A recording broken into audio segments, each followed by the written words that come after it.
Here are your hosts, Kyle Fellows and Andrew Mertig. This is the Draft Fellows Podcast.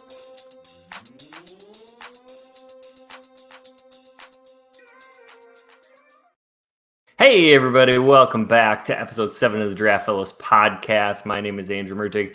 This is Kyle Fellows. We are the Draft Fellows Podcast. Make sure you check out our channel on YouTube, or of course, you can listen to the audio version at any of your favorite podcasting platforms. Today, we are covering the NFC North Draft Review. And of course, if you want to go back and check out those first 6 episodes of the rest of the NFL's draft reviews, you can follow the channel or audio podcast. Kyle, how are you doing? I'm doing really well. A little bit tired tonight. It is pushing 11 p.m. Eastern here, but we've been excited for, I know, I'm an old man. Is that late for like anyone or just like old people now? 11 p.m. Yeah, I'm getting there. You're getting there, sure. But yeah. So excited about the show. We've been talking about it ahead of today. Just really excited to get into a new division and talk about some of the draft classes. And I don't want to spoil anything, but we're going to be right into the NFC North today, which isn't a surprise if you look at the show description. So no secrets out of the gate today. But how are you doing, Andrew? I'm doing really well. This is certainly a division we're very familiar with, right? I don't think it's any secret, especially if you're watching on YouTube, you can see the background that Kyle and I are Packers fans. It's probably where a lot of our initial audience knows us from. So covering the NFC North, which is definitely familiar territory, but taking a little bit different look at it, and I think it's pretty natural to kick things off with the Chicago Bears draft class because they did, of course, end up with the first overall pick based on that trade with the Carolina Panthers in the last year's draft. And at pick 101, they take Caleb Williams, the quarterback out of USC. They do pick 9th again, wide receiver Rome Odunze out of Washington. They then have to wait until the 3rd round, and they get offensive tackle Kieran Amagaji. I almost said that wrong. Out of Yale. In the 4th round, they take punter Torrey Taylor out of Iowa. And then in the 5th round with their last pick, kind of a shallow draft class here, edge Austin Booker out of Kansas. So easy enough. Let's get started with the first overall pick, Caleb Williams. What are your thoughts on Caleb and his fit in Chicago? Man, I mean, this is really going to be a fascinating thing to watch develop. I mean, for so long, this was the foregone conclusion, right? Caleb was going to be a Bear, and it was going to take whatever it was going to take, right? And including sending Justin Fields somewhere else to get him in the door. But this is a player that is probably one of the more talented quarterbacks that we've seen come out of college in a long time. There are people that put him on pace with players like Andrew Luck or Trevor Lawrence as far as the sought-after prospect that they were coming out of college. That does not mean that he is without his warts. It does not mean that those players were completely without their warts either, but he's a very highly thought of prospect and what he can develop into. And so obviously the Bears are going to take that shot. The Bears have not been a team that has developed a quarterback well in their history, maybe ever. So he has the chance to become that first franchise quarterback that this team will remember, with that kind of a pedigree for a long, long time. But I'm curious how you saw him. I know this was, in my opinion, a very talented quarterback class in general. Of course, he was the one to go first off the board. He was not the only player who could have been considered there, depending on who you talk to. So, Andrew, where was Caleb Williams? Where did he stack up in this class for you? Yeah, some real Sid Luckman erasure coming from Kyle Fellows here, folks. Didn't the Bears develop Sid Luckman? Come on. I mean, so they did. To answer your question, Caleb Williams is my 3rd overall quarterback in this class. He was number 8 overall. It does not mean I don't like Caleb Williams. It doesn't mean that I don't think the Bears were right to take him there. I just, you can go back to his earlier college tape, whether that be at Oklahoma, whether that be the, 2022 USC player. And, you can be really, really impressed with Caleb Williams. But I think when you watch 2023, and you always have to be a little conscientious of not taking just 1 year because things happen. You can have a bad offensive line. You can have rough offense. He can be constantly forcing things to make up for a questionable defense. All things that may have been true of USC, and you can overstate the value that has. But I think Caleb Williams is a classic prospect with a phenomenal arm. I think he has a pretty good understanding of how to read defenses. I think he has really good athleticism on top of it. And I think the raw tools are super intriguing. What makes me a little bit nervous is Caleb Williams is not the tallest quarterback we've ever seen. He's not short, but he's also not tall. And so, I always have some apprehension of how that is going to transition in the NFL. And the thing that makes me the most nervous was I saw some slow processing at times in 2023. And so I'd like to see him speed those things up. That's not always something that comes very easily, right? And it can happen. We've seen quarterbacks develop over time. But if I were an NFL franchise, I think there's kind of three different routes you can take with a young, highly sought after quarterback prospect. You can sit them and let them learn, right? Patrick Mahomes, Josh Allen to a point, Jordan Love. We saw success stories with that sit, wait, and develop. You can surround them by oodles of talent. And that is what the Bears seemingly are trying to do with Caleb Williams. Give him every weapon, right? We can talk about DeAndre Swift. We can talk about Keenan Allen, DJ Moore already there, Cole Kmet. We'll talk about another wide receiver in a moment. And you hope that when you throw them in there, the talent helps to offset the learning curve. And I think, that's an interesting strategy. We've seen that work. That was kind of the path that the Chargers took with Justin Herbert, for instance. Or you can just say, swim on the deep end, right? That's the Joe Burrow philosophy in Cincinnati. What makes me nervous is you do see a higher failure rate with 2 and 3. That doesn't mean that every quarterback fails. They certainly don't. I just mentioned 2 examples of premier elite quarterbacks. So could Caleb Williams work? Absolutely. Will he? I don't know. We'll wait and find out. The one thing that makes me nervous is the amount of pressure that gets put on you when you have all of those weapons, right? Like this isn't like let's slowly wade into the pool situation. Bears fans are already talking playoffs. And I think that's a lot of pressure to put on a guy who's going to have to come in here, learn how to run a pro offense, learn how to, play at this level, handle pressure, and fix some of the flaws that are already in his game. Yeah, there's been a lot of talk about, Caleb Williams as a boom bust type of prospect. And I think that the reason for that is this is not a player who's going to be an average starter in the NFL. He's either going to be a playmaker who's a difference maker, or he probably is going to bust out of the NFL within his first contract just because of the kind of player he is. Now, I know you and I are both Packers fans. No one's going to be mistaken. And so there could be some criticism of us as biased by being a little bit hard on this pick. And I think we're relatively unbiased in the assessment that this is an incredibly talented player. I like Drake May a lot, and I graded them basically. I had the same grade on Caleb Williams, Drake May. Drake May is my quarterback one just because I wanted to be honest with how much I like Drake May, even though a lot of people think that's crazy. Caleb Williams is special because of his ability to extend plays, great pocket awareness, will put his team on his back. And you really can't question the fact that he is a warrior. He's an ultimate competitor. Where it's going to come down to me is, will he have the humility to learn and come into this league and say, I'm going to let the players around me make me better and trust those guys and not be the hero who's always making the play? Because in college, he could do that. And he was phenomenal at it. In the NFL, there's 2 things here. One is maybe that won't be possible. It's just a different kind of league in the NFL.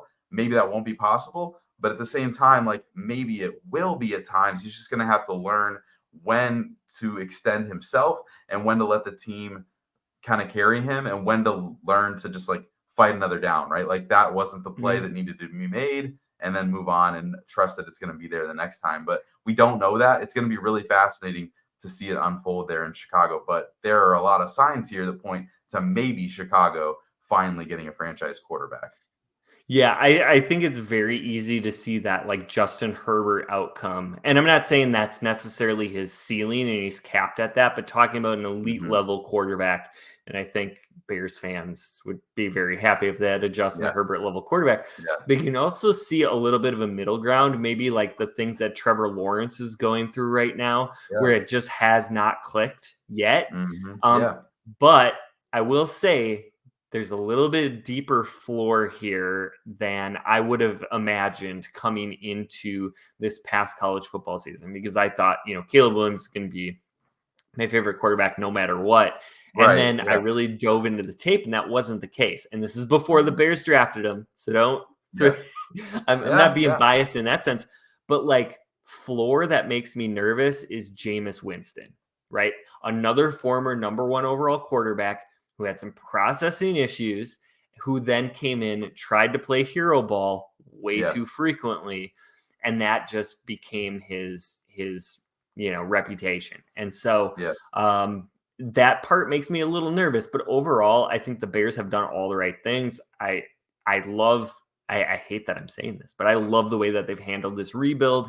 I think mhm, they've made themselves a playoff contender now, yeah, and with a really high potential outcome coming down the line. But yeah, um, we should probably transition to somebody else besides Caleb Williams. So yeah. you I want to mean, talk a little bit Rome Odunze? yeah, we will. And we spent a lot of time talking about Caleb Williams, but because this whole class and this whole rebuild will center on Yeah, Caleb Williams, like, absolutely. so it's important to talk about it. It'll be fascinating to see how it works out. But yeah, Romadunze, like one of my favorite players in this class. It's crazy that he was kind of wide receiver 3 consensus in this class, knowing that, like, just look back a year, right? Like, I love JSN. Like, Jackson Smith and Jigba was my wide receiver 1. Would have loved for my team to have him. And I think it's probably goes without saying that Rome Odunze would have been a much better prospect than Jackson Smith and Jigba just 1 year ago. So it's for him to be wide receiver 3 in this class, for most people, says just how crazy this wide receiver class was. But this is a 6'2" player with a massive catch radius. He's big, but he actually plays bigger than that 6'2" frame, in my opinion. Like, I think he plays above that size. Pretty special size speed combination. This is not a stiff player, right? Like, you kind of think of a player who's like maybe a little bit more possession esque. This is not a stiff player who has those kind of limitations. So some concerns. He doesn't always create a ton of separation. That's not how he always wins. But in that vein, like, that's kind of how Jamar Chase won. So I mean, again, this is in my opinion, a near elite wide receiver prospect. So I know you're throwing out Jamar Chase kind of names is kind of crazy, but I do think that there are some similarities to the ways that they win, and I think that he's going to be a guy who's going to be a presence there in Chicago, and marrying him up with someone like Caleb Williams out of the gate is going to be a great threat to the NFC North for a while. Yeah, I think, Odunze, everything that you said is true, and I would support that as well. I do like the fact, I talked a little bit about the misfortune of Caleb Williams not being able to sit for a little while. For Rome, he can get on the field right away, but he's not going to have the pressure to produce. He can Yeah. sit behind Keenan Allen for a year, and we assume Keenan's probably only in Chicago for 1 year. But what a phenomenal veteran to learn from, not to mention DJ Moore. But I think Rome can really pattern a lot of his game after Keenan Allen, refine that route running, create a little bit more separation, and then, wow, watch out. He's going to be a massive threat going forward. The rest of this class, just 3 picks each, in rounds 3 through 5. They get tackle Kieran Amagaji from Yale. I think just like a really high upside kind of player, tons of physical tools, but just rawer than raw. I think this is one of those great 3rd round offensive tackles, swing for the fences, see if it hits. If he can develop and work on his footwork and balance a little bit, I think he could be a very, very good player. But these kind of risky picks, you also have the floor of maybe they're out of the league by the end of their rookie contract. I think he's in good hands. The Bears definitely need some tackle support and depth there, and I think he's a really good fit there. In the fourth round, they get punter Tory Taylor out of Iowa, who is an absolute weapon, but he's a Absolutely. punter. He's a He's a punter. punter, and he's old. I think he's like Is he 27. old? Oh wow. Oh Yeah. wow. But he was 27? definitely the best offensive player for Iowa last year. Without question, that offense was very, very bad, but Not Tory great. Taylor was phenomenal. So, like a potential difference maker punter. Can I scout punters? No, I No. have no idea. I thought J.K. Scott was going to be like elite level. So don't listen Yeah. to me. But that is interesting, right? And Hmm. I think, for the Bears, that's a luxury pick. And Hmm. if you look at their depth chart, maybe they could have used some help in the depth part of their depth chart because their starters look great, but injuries do scare me a little bit. And then in the fifth round, they get edge Austin Booker out of Kansas, who's somebody I know you really liked pre-draft. I really, really did. I started him actually higher than I ended up with him just because I had to be honest about his path and his path for success in the NFL because he's a kind of slight of frame, smaller guy. His path to his success is very interesting too because he started at Minnesota, transferred to Kansas prior to 2023, had a really good season there, but then immediately kind of jetted for the NFL. So I think that there was some vetting here of like, why didn't he stick it at Minnesota? Why did he go to Kansas? And then why did he leave as soon as he possibly could? So there's some of those things to kind of get through, but super raw, but super athlete, right? This is a player who could absolutely hit in the NFL and in a league that values kind of designated pass rusher types with that elite athleticism. He could absolutely be an impact player. I think he ended up as my edge 9. And at first, I wanted him to be like edge 6, but that there were just better players than him that I had to be honest about. But really, really like Austin Booker, and I think the ceiling is certainly there for him to be a player that for the Bears getting in the fifth round, I think was an absolute steal. Yeah, really, really nice developmental player that I think the Bears can look at bringing along a little bit more slowly and adding to that edge room. Now it's time that we transition to the Detroit Lions, who had a really, really interesting draft. In the first round, they get cornerback Terrion Arnold from Alabama, who slides all the way to pick 24. In the second round, they get another corner in Ennis Rakestraw Jr. out of Missouri. And the fourth round, they trade back in and get Giovanni Manu, the offensive tackle from British Columbia. In the fourth round, they get running back / safety Sion Vaki out of Utah, and then 2 6th-round picks, defensive lineman Makai Wingo out of LSU, and guard Christian Mahogany out of Boston College. So, Kyle, where do you want to start? I'm really just glad that you had to tackle some of those names for me. So a hat tip to you. But man, we have to start at the top, right? Like Terrion Arnold at 24. It's just great value. Like it makes me upset. Again, we don't have to hide our Packers bias because this is an NFC North discussion that like Terrion Arnold was better than the 24th pick. And to get him here is a steal. Super scheme diverse. He can play inside, he can play out. Talented playmaker who comes up with the big plays. Like there are a lot of talented cover corners in this class. Not all of them can make plays on the football, and Terrion Arnold can do that. Love the interview. Like it's ridiculous how much like this guy checked all the boxes, right? And to go at 24 when he has the talent and he has the work ethic, right? He loves the game. Just super annoying that he went to Detroit, who continues to Yep. add talent to this roster. So super unsurprising that Detroit valued him where they did, and it's a super great culture fit for them as well. Yeah, I had Arnold as my 6th overall player. I was very excited. You can look back at my tweet history if you'd like to when he started falling. And I was like, oh my gosh, are the Packers going to get a chance to take him at pick 25? Yeah, And of course, right. the Lions traded up and snagged him. The Packers weren't going to take him anyways, but that doesn't matter. I think the Lions got a phenomenal prospect. He just turned 21. He's really athletic. He plays man and zone both really, really well. Of Yep. course, he got the benefit of playing for Nick Saban, who is the defensive back guru. He's ultra talented. He is ultra refined. I just love everything about him. I think the Lions got a stud. And Mm-hmm. for me, he's like the best thing since Darius Slay for them. I Yeah. could not be higher on this pick, and it's a bummer because it's in the division, but like good for the Yeah. Lions. That Right. works out really well. And then Ennis Rakestraw Jr., another corner. We knew the Lions needed help at corner, but two, Yeah. this is reeking of the Eagles draft. Rakestraw was somebody who seemed to be jumping up draft boards, maybe late Yeah. first round. And then as we got a little bit closer to draft, that cooled a little bit. But end of second round, I think, is a pretty good value Yeah. there.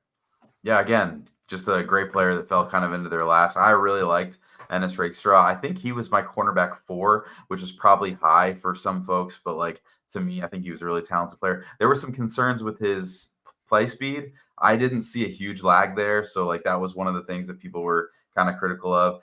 I mentioned not everybody in this class could come away with all the plays, the opportunities that they had to make a play on the ball. He was one of those players who left a few plays out on the field.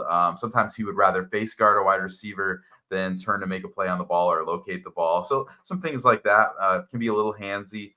Some durability concerns as well. So less of a clean evaluation than someone like Terrion Arnold. But this is another great player, like super physical, phenomenal interview, and has that moxie that you look for in a corner. So all that stuff is present. And he's an academic honor roll student. So like, again, just more high character, good players going to this Detroit team at a position or where they absolutely had to improve, and they get 2 guys there who may be starting for this team for a long time. Yeah, I really liked Rakestraw as well. I thought he was a good value there. I had him as kind of a mid second round kind of player, but I think all of those things for Detroit, they're comfortable with Yeah. taking that risk and looking to develop them further. I didn't totally understand the Lions' 4th round here. Yeah. Giovanni Manu is somebody I certainly have not scouted. I am not familiar with his game, but somebody who has a really tremendous size profile. I think a lot of teams are trying to mirror what the Eagles did with their tackle, the former rugby player whose name is escaping me now, and has turned into like a Pro Bowl tackle. And I am going to hit Our myself producer in will the pull head. that up. Yeah. Yeah, thanks. It'll come to us. That's embarrassing. But like these really, really like incredible high upside offensive tackles, they're just huge and they're great movers. And coaches are like, we think we can teach them how to play football. Mm-hmm. And if you can, the upside is ridiculous Right. because you have a player that would normally go in the top 15 of the draft and you're getting them in the 4th round. So always interesting to see teams taking that swing of the bat, and I do think that is a good idea for them, even if I don't know this particular player's game. And then Sio Nvaki is a really interesting one. I had him graded as a safety, and I thought he was okay. He did play running back at Utah, though, due to a bunch of injuries that they sustained.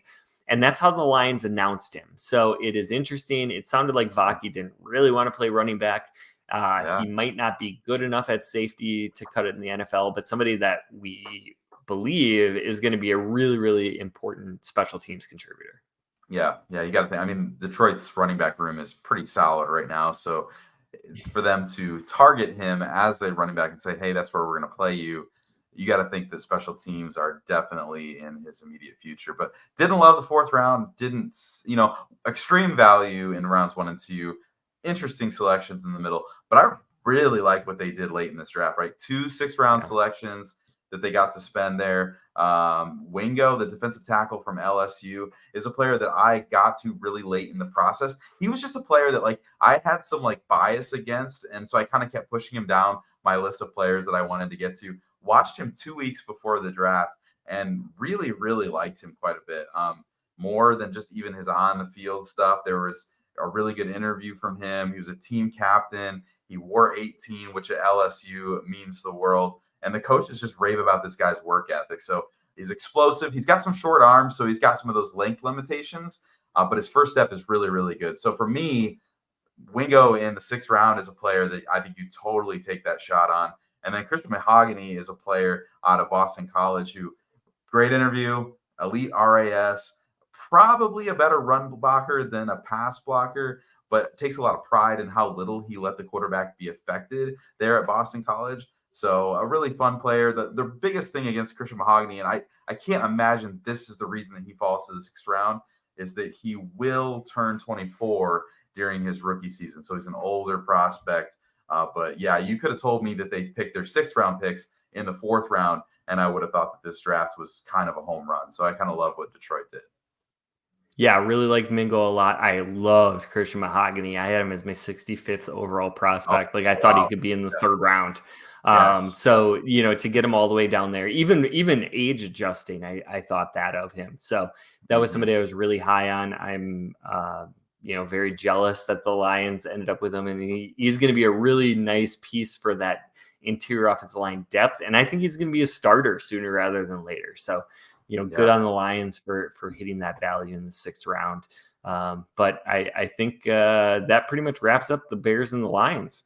Yeah, and we are going to continue this conversation with more content from the NFC North. We're going to hit the Packers next, which Andrew and I will do our best to be unbiased in that conversation. We're also going to talk about the Minnesota Vikings. Again, we'll try to be unbiased. We're going to have some fun with it, though, so tune in for next episode when we get to that. But thanks for joining us. Make sure you like and subscribe to the show. We'll be covering each division in football over the next few weeks. From the draft room to the gridiron, the Draft Fellows have got you covered.